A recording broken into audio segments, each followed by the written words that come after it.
Chapter 2 Lesson 2 Why teach financial literacy? It's not how much money you make, it's how much money you keep. In 1990, Mike took over his father's empire and is in fact doing a better job than his dad did. We see each other once or twice a year on the golf course. He and his wife are wealthier than you could imagine.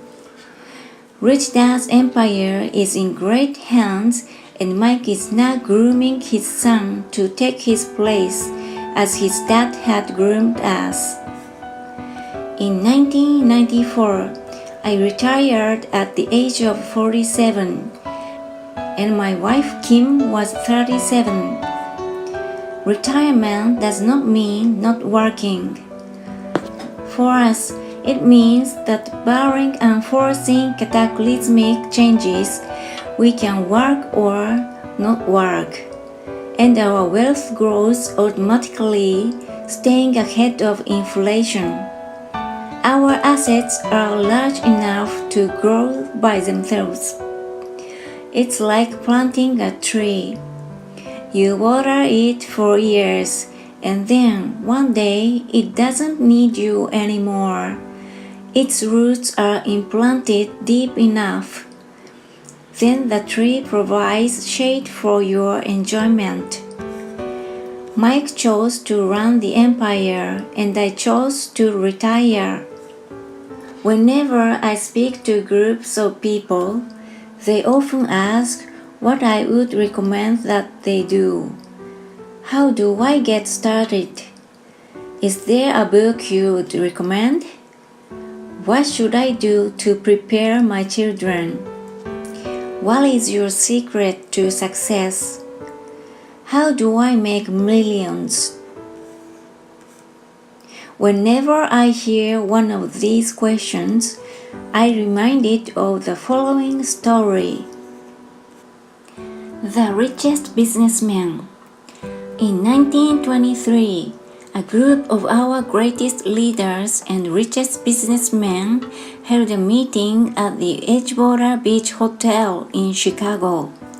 Among them were Charles Schwab, head of the largest independent steel company, Samuel Insull, president of the world's largest utility, Howard Hobson, head of the largest gas company, Ivar Kruger, president of International Match Company, one of the world's largest companies at that time, Leon Fraser, president of the Bank of International Settlements, Richard Whitney, president of the New York Stock Exchange, Arthur Cotton and Jesse Livermore, two of the biggest stock speculators, and Albert Fall, a member of President Harding's cabinet.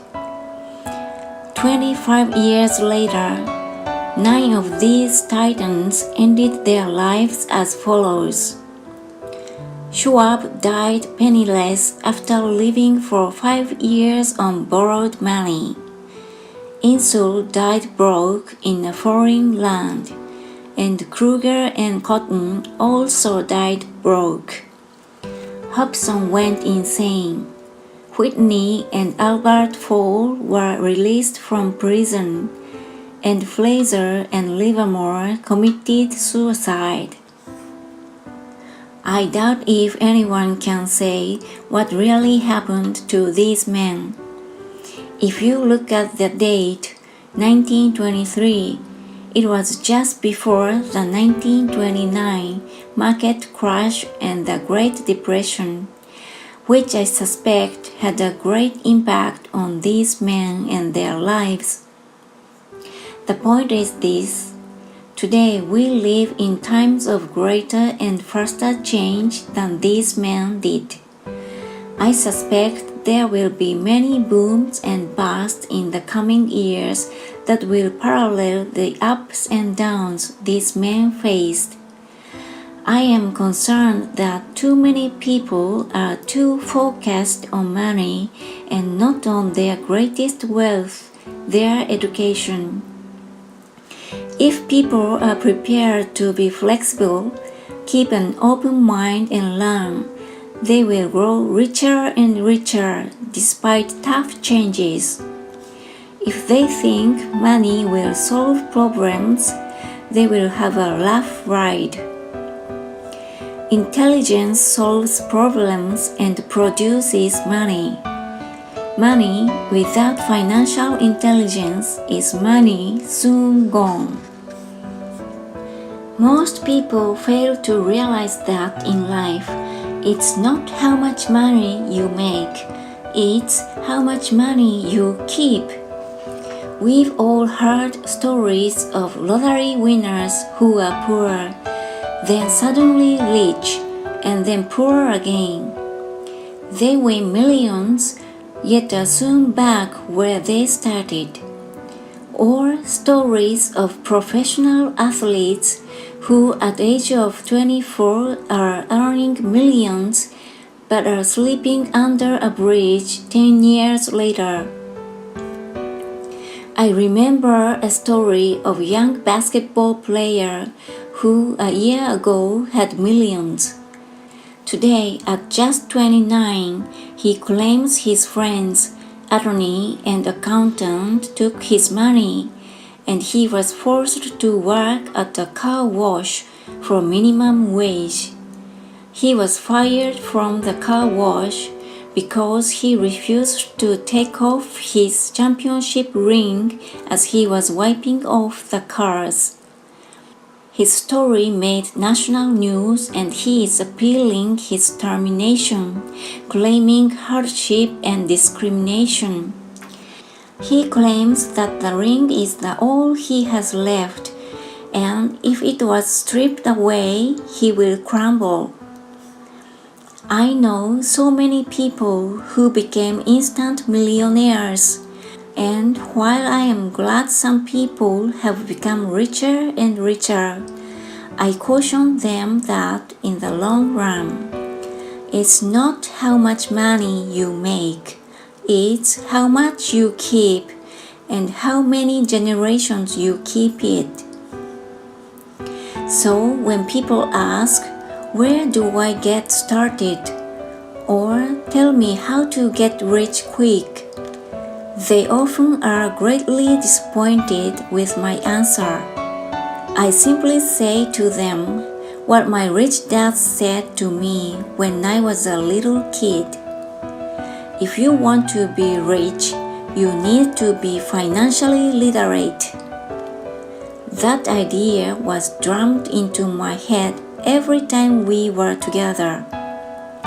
As I said, my educated dad stressed the importance of reading books, while my rich dad stressed the need to master financial literacy.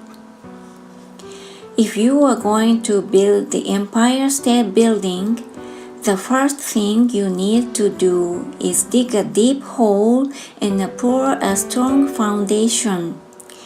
If you are going to build a home in the suburbs, all you need to do is pour a 6-inch slab of concrete.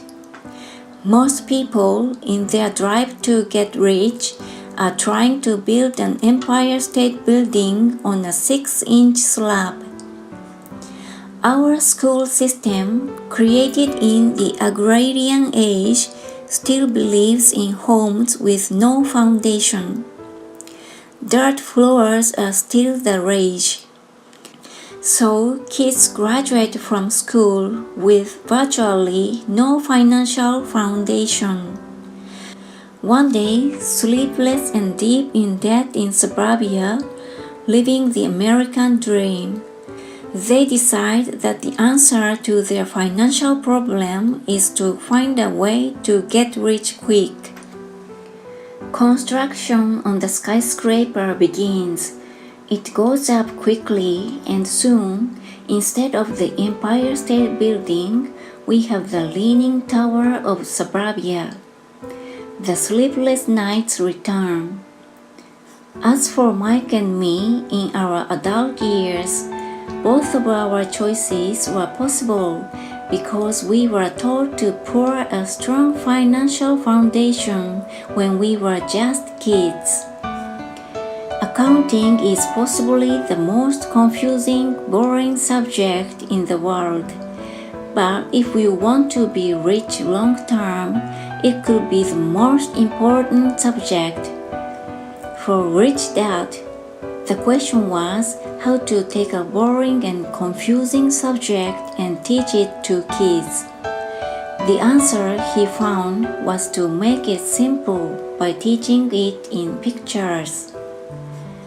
My rich dad poured a strong financial foundation for Mike and me. Since we were just kids, he created a simple way to teach us. For years, he only drew pictures and used a few words. Mike and I understood the simple drawings, the jargon, the movement of money, and then in later years, Rich Dad began adding numbers. Today, Mike has gone on to master much more complex and sophisticated accounting analysis because he had to in order to run his empire. I am not as sophisticated because my empire is smaller, yet we come from the same simple foundation. Over the following pages, I offer to you the same simple line drawings Mike's dad created for us. Though basic, those drawings helped guide two little boys in building great sums of wealth on a solid and deep foundation. If you like this video, give me a thumbs up and subscribe. Thank you!